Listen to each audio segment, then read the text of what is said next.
Ada komen yang masuk dari @theprasetya88.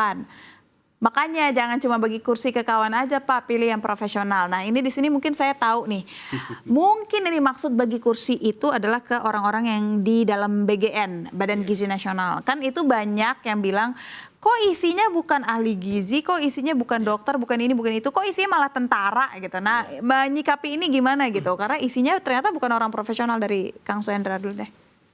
Iya, terus terang sampai sekarang saya juga belum tahu ya. Mitra-mitra BGN itu yang mungkin sekarang hampir 9.000 SPPG itu siapa aja.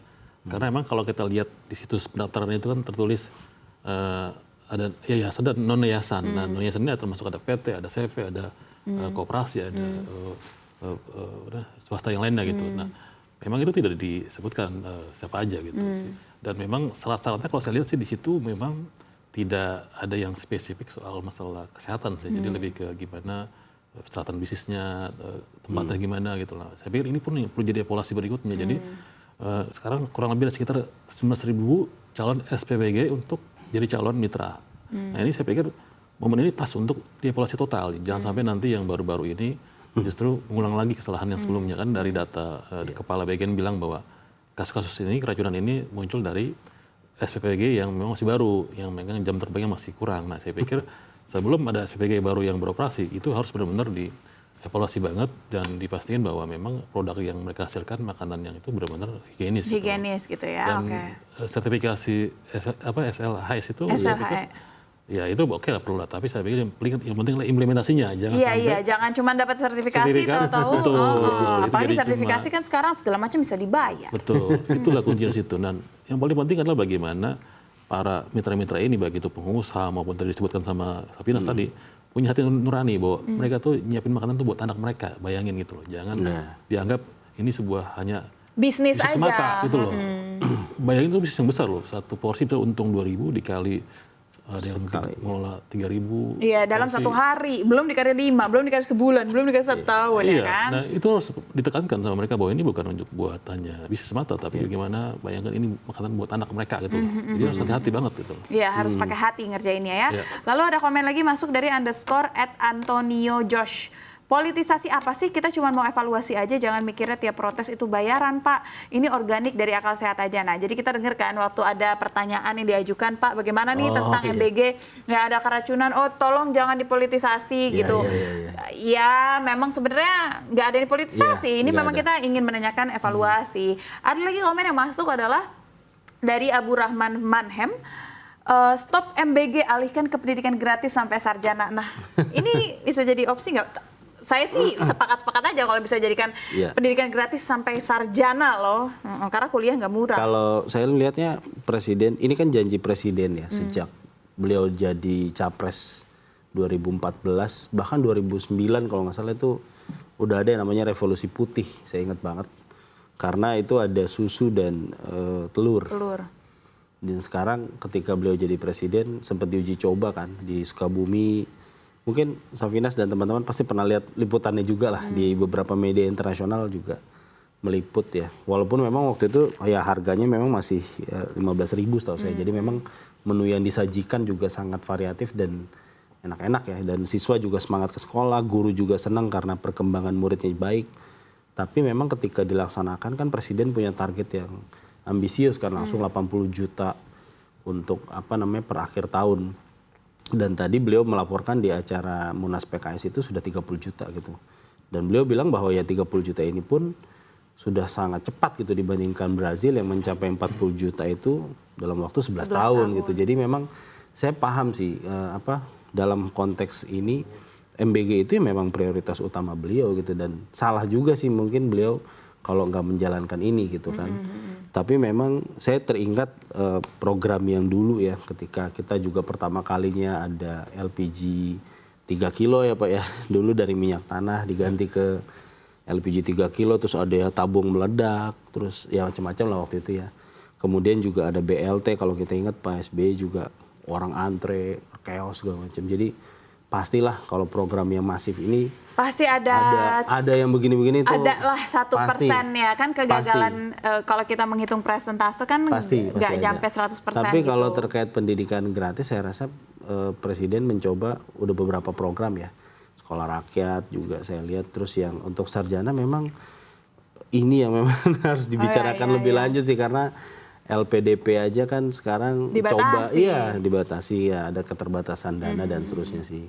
Iya, oke. Kita masuk lagi ke komen berikutnya ya dari It's Me JR.28. Saran Pak ganti pejabat BGN yang sesuai dengan bidangnya, jangan bidang lain ditaruh untuk masalah gizi. Ini nggak etis namanya, jangan kenyangkan perut orang kaya yang nggak sesuai dengan skillnya. Oke, terlepas dari siapa orang yang mengisi di BGN ya, tapi kita tahu kemarin sempat ramai juga asosiasi gizi atau dokter gizi yang datang ke DPR, dokter Tan itu kan menyuarakan kok anak-anak di ujung-ujung Indonesia dikasih burger, spaghetti. Saya kan maunya kalau kita kan berpikirnya dari Papua itu bisa makan kearifan lokal dari sana, dari Sulawesi, dan itu masukan yang cukup baik dan relevan menurut saya untuk bisa dilakukan gitu. Kenapa hal itu sulit gitu diterapkan Kang Suyandra gitu, dan kenapa nggak dikasih aja ini untuk guru atau orang tua murid yang mengelola, jadi mereka bisa tahu makanan yang memang sehari-hari dimakan gitu.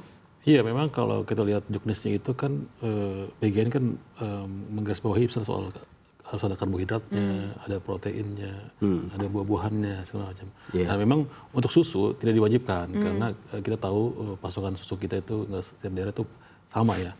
Ada yang berlebih, ada yang bahkan minus gitu. Nah, susu memang tidak diwajibkan. Akhirnya ibaratnya konsep susu itu hanya daerah tertentu yang memang bisa dipasok untuk buat MBG gitu.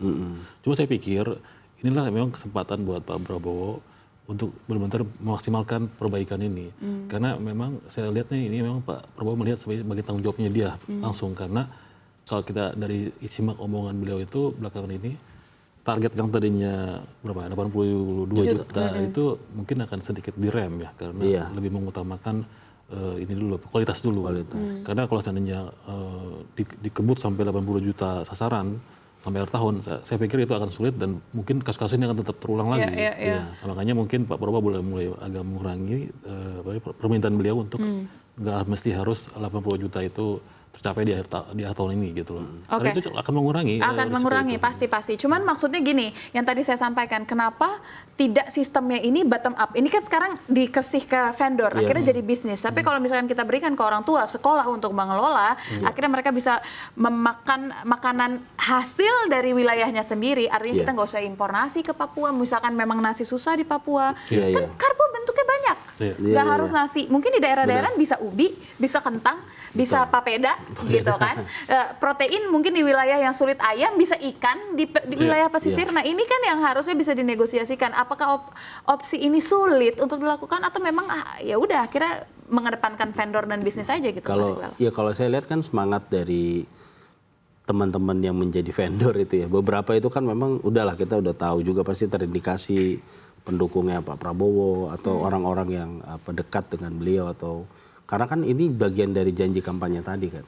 Tapi ketika karena konsepnya ini terpusat, jadi saya lihat tidak ada fleksibilitas ya akhirnya ya tadi yang Safinas bilang kan karbo bisa banyak, tapi realitanya kadang-kadang mungkin sulit atau makan waktu atau seperti apa untuk bikin papeda atau seperti apa, menyesuaikan dengan realita di masyarakat setempat ya. Karena teman saya di Kupang itu dia di salah satu wartawan di media nasional juga ketika liputan, bagi masyarakat Kupang itu dapat MBG aja tuh udah privilege, udah luar biasa banget gitu. Karena bagi mereka nggak peduli tuh misalkan masakan khasnya NTT itu kan nasi jagung sebenarnya, tapi karena mereka dapat nasi terus kemudian ayam gitu, katsu atau apa, jadi mereka ya ini bahkan ada yang dibawa pulang gitu kan, karena orang tuanya juga susah gitu ya. Jadi kalau usulan yang paling make sense menurut saya memang yang mengusulkan agar ini bertahap kan Pak. Sebenarnya bertahap dari pinggir,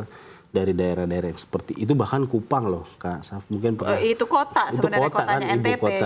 Ibu kota NTT aja tuh seperti itu, apalagi kalau kita geser ke kabupaten kota di pinggir gitu ya. Tapi yang gak bisa dihindari itu memang menurut saya keterlibatan orang dekat mungkin partai atau ormas atau seperti apa. Karena mereka juga sebagai pemilih presiden kan pasti pengen ikut ikut andil lah, bahwa mungkin dia menunjukkan saya juga ikut nih Pak menyukseskan. Ya harusnya maksudnya ya jangan Bapak. ormas dan ini aja, maksudnya harusnya ada keterlibatan masyarakat dan memang sistemnya lebih jelas juga pembagiannya gitu ya. Betul. Ya tentunya kita berharap ya semoga tidak ada lagi kasus-kasus keracunan, karena keracunan itu gak enak. Gak enak, capek, sakit, dan abis itu nafsu makan malah jadi hilang gitu kan, dan tentunya ini kan yang kita nggak inginkan gitu.